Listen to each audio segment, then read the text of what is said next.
ಈಗೇನು ನಮ್ಮ ವಿಶೇಷವಾಗಿ ಓಡಿ ವಿಜಯ್ ಅವರನ್ನ ನಮ್ಮ ಪಕ್ಷಕ್ಕೆ ಸೇರ್ಪಡೆ ಮಾಡ್ಕೊಳ್ಳೋಕೆ ಈ ಒಂದು ಕಾರ್ಯಕ್ರಮದಲ್ಲಿ ನೆಲೆದಿರ್ತಕ್ಕಂಥ ಎಲ್ಲ ಎರಡೂ ಪಕ್ಷದ ಎಲ್ಲ ಕಾರ್ಯಕರ್ತರೇ ಈಗ ಇವತ್ತಿಂದ ಒಂದೇ ಪಕ್ಷ ಜೆಡಿಎಸ್ ಪಕ್ಷದ ಎಲ್ಲ ಈಗಾಗಲೇ ಸೇರ್ಪಡೆ ಆಗೋಗಿದೆ. ಇನ್ನೇನಿದ್ರು ನೀವು ಜೆಡಿಎಸ್ ಪಕ್ಷದ ಕಾರ್ಯಕರ್ತರು ಮುಖಂಡರು ಈ ಒಂದು ಸಮಾರಂಭದಲ್ಲಿ ಈಗಾಗಲೇ ಪ್ರಭಾಕರ್ ಅವರು ಬಹಳ ವಿವರವಾಗಿ ಮಾತಾಡಿದ್ದಾರೆ. ಹಿಂದೆಲ್ಲ ಏನೆಲ್ಲ ನಡೀತು, ಏನಾಗಿದೆ. ಹಾಗಾಗಿ ನಮ್ಮ ಮಾಲೂರು ತಾಲೂಕು ಬಹಳ ವಿಚಿತ್ರವಾದ ತಾಲೂಕು. ನೀವೆಲ್ಲ ನೋಡಿದಿರಿ. ಹಿಂದೆ ಏನು ದೇವೇರಪ್ಪನವರು ಎ ನಾಗರಾಜ್ ಅವರು ಆದ್ಮೇಲೆ ಬಂದಂತ ರಾಜಕಾರಣಿಗಳು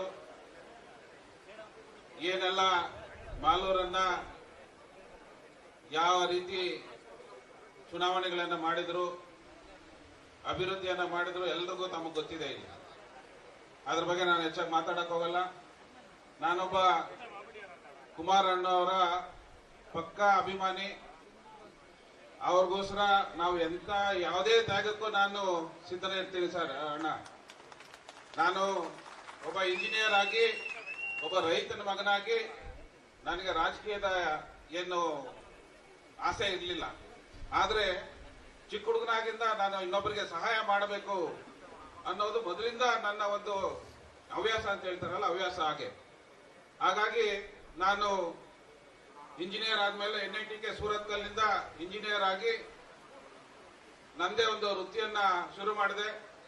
ನಾನು ಜನಕ್ಕೆ ಸಹಾಯ ಮಾಡ್ತಾ ಇರೋದನ್ನ ಕಂಡು ಕೆಲವು ರಾಜಕಾರಣಿಗಳು ನನ್ನನ್ನ ಜಿಲ್ಲಾ ಪರಿಷತ್ಗೆ ನಿಲ್ಲಿಸಿದ್ರು. ಜಿಲ್ಲಾ ಪರಿಷತ್ತಲ್ಲಿ ನಾನು ಮೊದಲನೇದಾಗಿ ಚುನಾವಣೆಗೆ ಬಂದೆ. ಯಾಕಂದ್ರೆ ನಾನು ಬೆಳಗ್ಗೆ ಬಂದ ರೀತಿನೇ ಬೇರೆ, ಈ ಚುನಾವಣೆಗಳು ಆಗ್ತಾ ಇರೋ ರೀತಿನೇ ಬೇರೆ. ಲೀಡರ್ಗಳು ಬಂದ್ರು ನನ್ನ ಹತ್ರ, ಹಂಗೆ ಹಿಂಗೆ ಅಷ್ಟು ದುಡ್ಡು ಖರ್ಚು ಮಾಡಬೇಕು, ಇಷ್ಟು ದುಡ್ಡು ಖರ್ಚು ಮಾಡಬೇಕು, ಅಷ್ಟು ಆಗುತ್ತೆ ಇಷ್ಟ ಆಗುತ್ತೆ ಅಂತ. ನಾನು ಅವತ್ತೇ ಡಿಸೈಡ್ ಮಾಡಿದೆ, ಒಬ್ಬ ವಿದ್ಯಾವಂತನಾಗಿ ಸಿಸ್ಟಮ್ನ ಚೇಂಜ್ ಮಾಡಬೇಕೇ ಬಿಟ್ರೆ ಸಿಸ್ಟಮ್ನ ಹಾಳು ಮಾಡಬಾರ್ದು ಅಂತ ಹೇಳಿ ನಾನು ಅವ್ರಿಗೆ ಹೇಳ್ದೆ, ನಾನು ₹1 ದುಡ್ಡು ಕೊಡಲ್ಲ, ಪಕ್ಷಕ್ಕೆ ಓಟ್ ಹಾಕಿದ್ರೆ ಹಾಕ್ರಿ. ಜನಕ್ಕೂ ಹೇಳ್ದೆ. ಜನ ಹೇಳಿದ್ರು, ನಿಮ್ಮ ಆಪೋಸಿಟ್ ನಿಂತಿರೋರು ಎಷ್ಟೆಷ್ಟೋ ಕೊಡ್ತಾರಂತೆ, ನೀವೇನ್ ಕೊಡ್ತೀರಿ ಅಂತ ಹೇಳಿ. ನಾನು ಹೇಳ್ದೆ, ನಾನು ₹1 ಕೊಡಲ್ಲ, ನಾನೊಬ್ಬ ಇಂಜಿನಿಯರು, ನಿಮ್ ಸೇವೆ ಮಾಡಕ್ ಬಂದಿದ್ದೀನಿ. ನಿಮ್ಮ 5 ವರ್ಷ ನಿಮ್ ಸೇವೆ ಮಾಡ್ಬೇಕಂತಿದ್ರೆ ನಾನು ಓಟ್ ಹಾಕಿಲ್ಲ ಅಂದ್ರೆ ಬೇಡ ಅಂತ ಹೇಳ್ದೆ. ಚುನಾವಣೆ ದಿವಸ ಏಜೆಂಟ್ಗಳು ಇಲ್ಲ, ಬರ್ಕೊಡೋರು ಇಲ್ಲ, ಯಾರು ಇಲ್ಲ. ನಾನು ರೆಡಿ ಇದ್ದೆ, ಸೋಲಕ್ ರೆಡಿಯಾಗಿ ಬಂದ್ಬಿಟ್ಟೆ. ಯಾಕಂದ್ರೆ ಟೆಸ್ಟ್ ಮಾಡೋಣ ಸರ್ವಿಸ್ಗೆ ಬೆಲೆ ಇದೆಯೋ ಇಲ್ಲ ಅಂತೇಳಿ. ಆದ್ರೆ ಯಾವುದೇ ಮನೆಗೆ ಹೋದ್ರು ಒಂದು ಸಣ್ಣ ಮಗು ಕೂಡ ಹೇಳೋರು, ಇವ್ರು ರಾಮೇಗೌಡರು, ಇವ್ರಿಗೆ ನಮ್ ಬುಕ್ಸ್ ಕೊಟ್ಟಿದ್ದಾರೆ, ಕ್ರಿಕೆಟ್ ಸೆಟ್ ಕೊಟ್ಟಿದ್ದಾರೆ, ಕಂಪ್ಯೂಟರ್ ಕಲಿಸ್ತಾ ಇದಾರೆ, ಟೆಕ್ಸ್ಟ್ ಬುಕ್ಸ್ ಕೊಟ್ಟಿದ್ದಾರೆ, ಇವ್ರಿಗೆ ಓಟ್ ಹಾಕ್ಬೇಕಂತ. ಚಿಕ್ಕ ಚಿಕ್ಕ ಮಕ್ಕಳು. ಆಮೇಲೆ ಅನ್ಕೊಂಡ್ರಿ, ಈ ಮಕ್ಳು ನೋಡಿ ಯಾರು ಓಟ್ ಹಾಕ್ತಾರೆ ಅಂತೇಳಿ. ಆದ್ರೂ ನೋಡೋಣ, ರೆಡಿ ಆಗಿದ್ನಲ್ಲ, ಸೋಲಕ್ಕೆ ಗೆಲ್ಲಕ್ಕೆ ರೆಡಿಯಾಗಿ ಬಂದ್ಬಿಟ್ಟಿದೆ. ಯಾಕಂದ್ರೆ ನೋಡೋಣ ನಿಜವಾಗ್ಲೂ ಸರ್ವಿಸ್ಗೆ ವಿದ್ಯಾವಂತರಿಗೆ ಬೆಲೆ ಇದ್ರೆ ಮುಂದುವರ್ಸೋಣ, ಇಲ್ಲ ಇಲ್ಲೇ ನಿಲ್ಸ್ಬಿಡೋಣ ಅಂತ. ಯಾಕಂದ್ರೆ ನಾನೇನ್ ರಾಜಕಾರಣಕ್ಕೆ ದುಡ್ಡು ಮಾಡಕ್ ಬಂದಿಲ್ಲ, ನನಗೇನು ಆತರ ಆಸೆನೂ ಇಲ್ಲ. ಬಟ್ ಏನಾದ್ರೂ ನಾವು ಒಳ್ಳೆ ಕೆಲಸ ಮಾಡ್ಬೇಕು ಅನ್ನೋ ಉದ್ದೇಶ ಇಟ್ಕೊಂಡು ರಾಜಕಾರಣಕ್ಕೆ ಬಂದೆ. ಎಲೆಕ್ಷನ್ ದಿವಸ ಯಾರು ಇಲ್ಲ, ಏಜೆಂಟ್ಗಳು ಇಲ್ಲ, ನನ್ನ ಜೊತೆ ಯಾರು ಕೌಂಟಿಂಗ್ ಬರಕ್ಕೂ ಯಾರು ರೆಡಿ ಇಲ್ಲ. ಯಾಕಂದ್ರೆ ನಾನು ದುಡ್ಡೇ ಕೊಟ್ಟಿಲ್ಲ, ಯಾರು ಹಾಕಿರ್ತಾರೆ ಇವ್ರು ಓಟ್ ಅಂತೇಳಿ. ಕೌಂಟಿಂಗ್ ಹೋದೆ ನಾನು, ನೋಡೋಣ ಅದನ್ನು ಅಂತೇಳಿ. ಜಿಲ್ಲಾ ಪಂಚಾಯತಿಯಲ್ಲಿ 2266 ಓಟ್ ಲೀಡರ್ ಗೆದ್ದೆ. 2266 ಓಟ್ ಲೀಡರ್ ಗೆದ್ದೆ. ಏಜೆಂಟ್ ಇಲ್ದಿರಾ, ₹1 ದುಡ್ಡು ಕೊಡ್ದಿರಾ ಗೆದ್ದೆ. ಅವತ್ತು ನನಗೆ ನಂಬಿಕೆ ಬಂತು, ನಿಜವಾಗ್ಲೂ ಸರ್ವಿಸ್ಗೆ ಮತ್ತೆ ವಿದ್ಯಾವಂತರಿಗೆ ಬೆಲೆ ಇದೆ ಅಂತೇಳಿ. ಅದು 2005ರಲ್ಲಿ.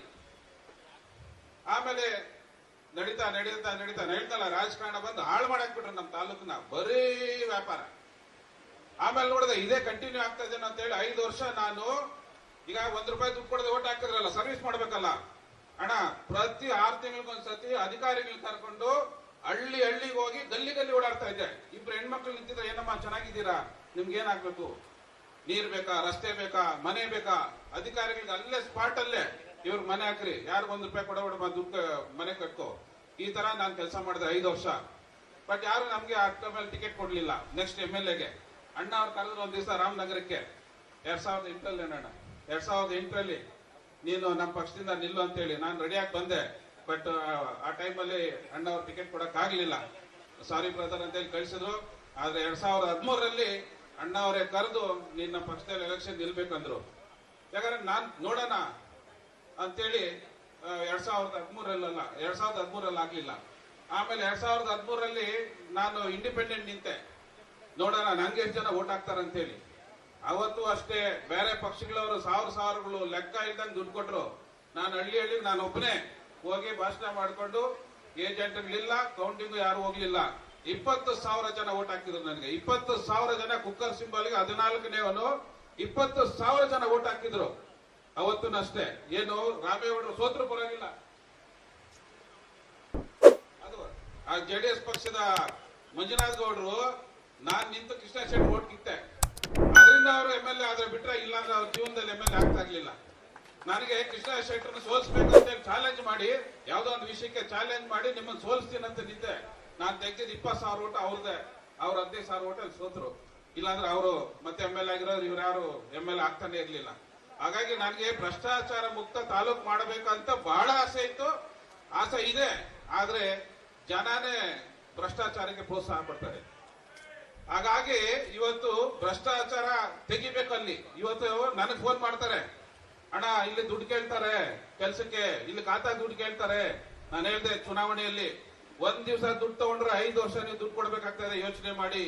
ಪ್ರಜೆಗಳಿಗೆ ನಾನು ಜನಕ್ಕೆ ಹೇಳೋದು, ಒಂದ್ ದಿವಸ ದುಡ್ಡು ತಗೊಂಡ್ರೆ 5 ವರ್ಷ ದುಡ್ಡು ಕೊಡ್ಬೇಕಾಗ್ತದೆ. ಇವತ್ತು ಪ್ರತಿಯೊಂದಕ್ಕೂ ದುಡ್ಡು, ಭ್ರಷ್ಟಾಚಾರ. ಇವತ್ತು ದುಡ್ಡು ಇಲ್ಲದೆ ಒಂದು ಕೆಲಸ ಆಗಲ್ಲ. ಆ ಒಂದು ಪರಿಸ್ಥಿತಿಯಲ್ಲಿ ಇವತ್ತು ನಮ್ಮ ತಾಲೂಕು ಇದೆ. ಹಾಗಾಗಿ ಇವತ್ತು ಏನು ಮುಂದಿನ, ನಾನು ಗುಡಿ ವಿಜಯ್ ಅವರು ಕೆಲವು ದಿವಸಗಳಿಂದ ಮಾತಾಡಿದ್ವಿ, ಏನ್ ಮಾಡ್ಬೇಕು ಇಲ್ಲಿ ರಾಜಕಾರಣ, ನಮ್ದಿಬ್ಬರದು ಆಗಿದೆ. ಈಗ ಮುಂದಿನ ದಿನಗಳಲ್ಲಿ ನಮ್ಮನ್ನು ನಂಬ್ಕೊಂಡಿರ್ತಕ್ಕಂಥ ಕಾರ್ಯಕರ್ತರಿದ್ದಾರೆ, ಅವರ ಭವಿಷ್ಯ ಇಂಪಾರ್ಟೆಂಟ್. ಈಗ ಮುಂದಿನ ಗ್ರಾಮ ಪಂಚಾಯತ್ ಇರ್ಬೋದು, ತಾಲೂಕ್ ಪಂಚಾಯತ್ ಇರ್ಬೋದು, ಜಿಲ್ಲಾ ಪಂಚಾಯತ್ ಇರ್ಬೋದು, ಈ ಚುನಾವಣೆಗಳಲ್ಲಿ ನಮ್ಮ ಅಭ್ಯರ್ಥಿಗಳನ್ನ ಗೆಲ್ಲಿಸಬೇಕಾದ್ರೆ ಒಗ್ಗಟ್ಟು ಬಹಳ ಮುಖ್ಯ. ಡಿವೈಡ್ ಆದ್ರೆ 3ನೇವರೆಗೆ ಅನುಕೂಲ ಆಗ್ತದೆ ಅಂತೇಳಿ ಇವತ್ತು ನಮ್ಮ ಭವಿಷ್ಯ ಇನ್ನೂ 2.5 ವರ್ಷ ಇದೆ. ಅದ್ರ ಬಗ್ಗೆ ನಾವೇನು ತಲೆ ಕೆಡಿಸ್ಕೊಳ್ಳಲ್ಲ. ಇಬ್ಬರು ಒಂದಾಗಿದ್ದೀವಿ, ಅಣ್ಣ ತಮ್ಮಂದ್ರ ತರ ಪಕ್ಷವನ್ನ ಕಟ್ತೀವಿ. ನಮ್ಮ ಮುಂದಿನ ಭವಿಷ್ಯ ನಮ್ಮ ಕುಮಾರಣ್ಣವರು, ನಿಖಿಲ್ ಅಣ್ಣವರು.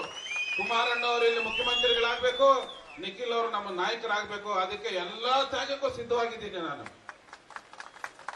ಹೇಳಿದೆ ಕುಮಾರಣ್ಣವ್ರಿಗೆ ಒಂದ್ಸತಿ ಡೆಲ್ಲಿನಲ್ಲಿ, ಅಣ್ಣ ನಾನು ಹುಟ್ಟಿದ ತಾಲೂಕಿಗೆ 20 ವರ್ಷ ಸೇವೆ ಮಾಡಿದ್ದೀನಿ, ನನಗೆ ಸಾಕನಿಸ್ತಾ ಇದೆ.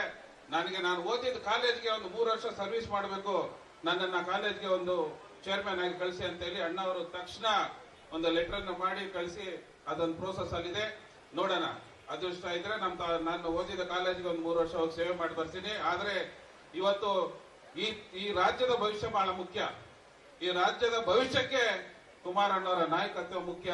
ಅದಕ್ಕೆ ಮಾಲೂರಿನಿಂದ ಒಂದು ಸೀಟನ್ನ ಅವ್ರಿಗೆ ಕೊಡ್ಲೇಬೇಕಂತೇಳಿ ಮನಸ್ಸು ಮಾಡಿದ್ದೀನಿ. ಅದಕ್ಕೆ ನಿಮ್ಮೆಲ್ಲರ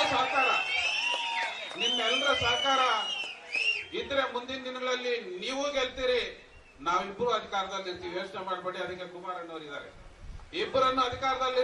ಕೆಲವರು ನನ್ನ ಜೊತೆಲಿರೋರು ಇವಾಗ ಏನಾಗೋದು, ಅಣ್ಣ ಅವ್ರು ಸೇರ್ಬಿಟ್ರೆ ಏನಾಗ್ತದೆ, ಯಾಕೆ ಯೋಚನೆ ಮಾಡ್ತೀರಿ? ನಾವಿದ್ದೀವಲ್ಲ, ಅಧಿಕಾರ ಇಲ್ಲದೆ ಇದ್ರು ನಮ್ಗೆ ಅಣ್ಣವ್ರಿದ್ದಾರೆ. ನಿಖಿಲ್ ಅಣ್ಣವ್ರು ಮುಂದಿನ ನಮ್ಮ ಭವಿಷ್ಯ. ಅವ್ರು ನಮ್ನ ಯಾವತ್ತೂ ಕೈ ಬಿಡಲ್ಲ, ಅವ್ರು ನಮ್ಮನ್ನ ಕೈ ಬಿಡಲ್ಲ, ನಾವು ನಿಮ್ಮನ್ನ ಕೈ ಬಿಡಲ್ಲ. ಧೈರ್ಯವಾಗಿರಿ ಅಂತ ಹೇಳಿದ್ದೀನಿ. ಯೋಚನೆ ಮಾಡಬೇಡಿ. ಇಬ್ರು ಸೇರ್ತಾ ಇದೀವಿ, ಏನಪ್ಪಾ ಏನಾಗುತ್ತೆ, ನಾವು ಒಬ್ರು ಏನಾದ್ರು ಇನ್ನೊಬ್ರು ಏನಾಗ್ತಾರೋ ಯೋಚನೆ ಮಾಡಬೇಡಿ. ಇಬ್ರು ಅಧಿಕಾರದಲ್ಲಿ ಇರ್ತೀರಿ, ಇಬ್ರು ನಿಮ್ ಕೈಯನ್ನು ಹಿಡಿತೀವಿ, ನಿಮ್ಮ ಬೆಂಬಲಕ್ಕೆ ನಿಂತ್ಕೊಳ್ತೀವಿ. ನಮ್ಮ ಬೆಂಬಲಕ್ಕೆ ಅಣ್ಣವ್ರಿದ್ದಾರೆ, ನಿಖಿಲ್ ಅಣ್ಣವ್ರಿದ್ದಾರೆ, ಅಪ್ಪಾಜಿ ಅವರಿದ್ದಾರೆ. ಅದರಿಂದ ನೀವೆಲ್ಲ ಒಗ್ಗಟ್ಟಾಗಿರಿ. ಒಗ್ಗಟ್ಟನ್ನ ಒಡೆಯೋದಕ್ಕೆ ಬಹಳ ಪ್ರಯತ್ನ ಪಡ್ತಾರೆ. ಈಗ ಇರೋರಲ್ಲಿ ಏನು ಅಷ್ಟೊಂದು ಕಡಿಮೆ ಇಲ್ಲ. ನಿನ್ನೆ ತಾನೇ ಪ್ರೆಸ್ ಮೀಟ್ ಮಾಡಿದ್ದಾರೆ. ರಾಮೇಗೌಡರು 20 ವರ್ಷ ಸರ್ವಿಸ್ ಮಾಡಿ ಎಷ್ಟು ಓಟ್ ತಗೊಂಡ್ರು, ನಾವು 3 ತಿಂಗಳಿಂದ ಬಂದು 50,000 ಓಟ್ ತಗೊಂಡಿವಿ ಅಂತೇಳಿ. ಇದನ್ನ ಜನತೆ ಯೋಚನೆ ಮಾಡ್ಬೇಕು. 3 ತಿಂಗಳಿಂದ ಬಂದು 50,000 ಓಟ್ ತಗೊಂಡ್ರಿ ಅಂತ ಹೇಳಿ ಮಾತಾಡ್ತಾ ಇದಾರೆ ಅವರು. ಜನ ಇದ್ರನ್ನ ಬಹಳ ಡೀಪ್ ಆಗಿ ಯೋಚನೆ ಮಾಡ್ಬೇಕು. ಅಂದ್ರೆ ಸರ್ವಿಸ್ಗೆ ಇವತ್ತು ಜನಕ್ಕೆ ಕಷ್ಟ ಸುಖಗಳಿಗೆ ಸ್ಪಂದಿಸೋರು ಬೇಕಾಗಿಲ್ಲ ಅಂತೇಳಿ ಅವರ ಒಂದು ಯೋಚನೆ ಇದೆ. ಅದನ್ನ ನೀವೆಲ್ಲ ಸುಳ್ಳುಗಳಿಸಬೇಕು. ಮುಂದಿನ ದಿನಗಳಲ್ಲಿ ಇವತ್ತು ನಮ್ಮ ತಾಲೂಕಿನಲ್ಲಿ ಬಹಳ ಬಲಿಷ್ಠವಾಗಿ ನಮ್ಮ JDS ಪಕ್ಷ ಇದ್ದಿತ್ತು, ಅದನ್ನ ಬಹಳ ಒಡೆದು ಬಹಳಷ್ಟು ಅದನ್ನ ನಾನು ವಿವರವಾಗಿ ಹೇಳಕ್ ಹೋಗಿದ್ದಿಲ್ಲ. ಮುಂದಿನ ದಿನಗಳಲ್ಲಿ ದೇವರು ಅವರಿಗೆ ಶಿಕ್ಷೆ ಕೊಟ್ಟಿದ್ದಾನೆ ಈಗಾಗಲೇ. ಇನ್ನು ಮುಂದಿನ ದಿನಗಳಲ್ಲಿ ಅವರು ಅದನ್ನ ಅನುಭವಿಸ್ತಾರೆ, ಗೊತ್ತಾಗತ್ತೆ. ಪಕ್ಷ ಇವತ್ತು ಕುಮಾರಣ್ಣವ್ರು ಅವ್ರನ್ನ ನಂಬಿ ಪಕ್ಷವನ್ನು ಇದು ಮಾಡಿದ್ರು, ನಂಬಿಕೆ ದ್ರೋಹ ಮಾಡಿ ಹೋಗಿದ್ದಾರೆ. ಅವ್ರೆಲ್ಲಿ ಉದ್ಧಾರ ಆಗಲ್ಲ. ಮುಂದಿನ ದಿನಗಳಲ್ಲಿ ಅವ್ರು ಅನುಭವಿಸ್ತಾರೆ. ಆದರೆ ನಾವು ನಮ್ಮ ಪಕ್ಷವನ್ನ ಬಲಿಷ್ಠವಾಗಿ ಗೆಲ್ಲಿಸಿ ಬಲಿಷ್ಠವಾಗಿ ಕಟ್ಟಿ ನಿಮ್ಮ ಚುನಾವಣೆಗಳನ್ನ ನಾವಿಬ್ಬರು ಜೊತೆಯಲ್ಲಿ ನಿಂತು ನಿಮ್ಮ ಚುನಾವಣೆಗಳೆಲ್ಲ ಮಾಡಿ, ಮುನ್ಸಿಪಾಲಿಟಿ ಇರ್ಬೋದು, ಗ್ರಾಮ ಪಂಚಾಯತಿ ಇರ್ಬೋದು, ಜಿಲ್ಲಾ ಪಂಚಾಯತಿ ಎಲ್ಲ ಚುನಾವಣೆಗಳಲ್ಲಿ ನಮ್ಮ ಕ್ಯಾಂಡಿಡೇಟ್ಗಳನ್ನ ಯಾರು ಗೆಲ್ತಾರೆ, ಯಾವುದೇ ಒಂದು ಇದಿರ್ಲಿ ಗೆಲ್ತಕ್ಕಂಥದ್ದೇ ಮಾನದಂಡ. ನಾವಿಬ್ರು ಡಿಸೈಡ್ ಮಾಡಿ ಅವ್ರನ್ನ ನಿಲ್ಸಿ ಗೆಲ್ಲಿಸ್ತೀವಿ ಅಂತೇಳಿ ಈ ಮುಖಾಂತರ ಹೇಳ್ತಾ, ಕುಮಾರಣ್ಣ ಅವ್ರಿಗೆ, ನಿಖಿಲ್ ಅಣ್ಣ ಅವ್ರಿಗೆ ಏನ್ ನಮ್ಮ ಇವತ್ತು ಉಡಿ ವಿಜಯ್ ಕುಮಾರ್ ಅವರನ್ನ ಸೇರಿಸ್ಕೊಂಡು ಪಕ್ಷವನ್ನ ಒಂದು ದೊಡ್ಡ ಮಟ್ಟದಲ್ಲಿ ಕಟ್ಟೋದಕ್ಕೆ ತಮ್ಮ ಆಶೀರ್ವಾದ ಬಹಳ ಮುಖ್ಯ. ನಾವಿಬ್ರು ಒಗ್ಗಟ್ಟಾಗಿರ್ತೀರ, ಅದ್ರ ಬಗ್ಗೆ ಡೌಟೇ ಬೇಡ. ಬಹಳ ಜನ ಹೇಳ್ತಾರೆ ಇಬ್ರು ಒಂದಾಗಿದ್ದಾರೆ, ಏನ್ ಮಾಡ್ತಾರಲ್ಲ ಏನಾಗ್ತಾರ ಅಂತೇಳಿ, ಅದ್ರ ಬಗ್ಗೆ ಯೋಚನೆ ಬೇಡ. ನಾವಿಬ್ರು ಒಂದಾಗಿದ್ದೀವಿ. ನಿಮ್ಮ ಭವಿಷ್ಯಕ್ಕೋಸ್ಕರ ನಮ್ಮ ಪಕ್ಷದ ಹಿತದೃಷ್ಟಿ ಮತ್ತೆ ಕುಮಾರಣ್ಣ ಅವರು ಮುಖ್ಯಮಂತ್ರಿಗಳಾಗಬೇಕು, ಆ ಒಂದು ಉದ್ದೇಶವನ್ನು ಇಟ್ಕೊಂಡು ನಾವಿಬ್ರು ಒಂದಾಗಿದ್ದೀವಿ. ಅದ್ರಲ್ಲಿ ಬೇರೆ ಡೌಟೇ ಬೇಡ. ನಾವು ನಿಮ್ ಜೊತೆ ಇರ್ತೀವಿ ಅಂತ ಹೇಳ್ತಾ ನನಗಿಲ್ಲಿ 2 ಮಾತನಾಡೋಕೆ ಅವಕಾಶ ಕೊಟ್ಟಂತ ತಮ್ಮೆಲ್ಲರಿಗೂ ಹೊಂದಿಸಿ ನನ್ನ 2 ಮಾತನ್ನ ಮುಗಿಸ್ತೀನಿ. ಜೈ ಹಿಂದ್, ಜೈ ಕರ್ನಾಟಕ ಮಾತೆ. ನಮಸ್ಕಾರ. ಧನ್ಯವಾದಗಳು ನಮ್ಮ ರಾಮೇಗೌಡ ಸರ್ಗೆ. ಪ್ರತಿ ಬಾರಿಯೂ ಕೂಡ ಮಾಲೂರಿನಲ್ಲಿ ನಾವು ನೋಡಿದಂತಹ ಒಂದು ಸರಳತೆಯ ವ್ಯಕ್ತಿ, ಯಾರೇ ಕೂಡ ಸಹಾಯ ಅಂತ ಬಂದರೂ ಕೂಡ ತಮ್ಮ ಕೈಲಾದ ಸೇವೆಯನ್ನ ಮಾಡುವಂತಹ ಬಹಳ ಅಪರೂಪದ ವ್ಯಕ್ತಿತ್ವ ನಮ್ಮ ರಾಮೇಗೌಡ ಸರ್ದು.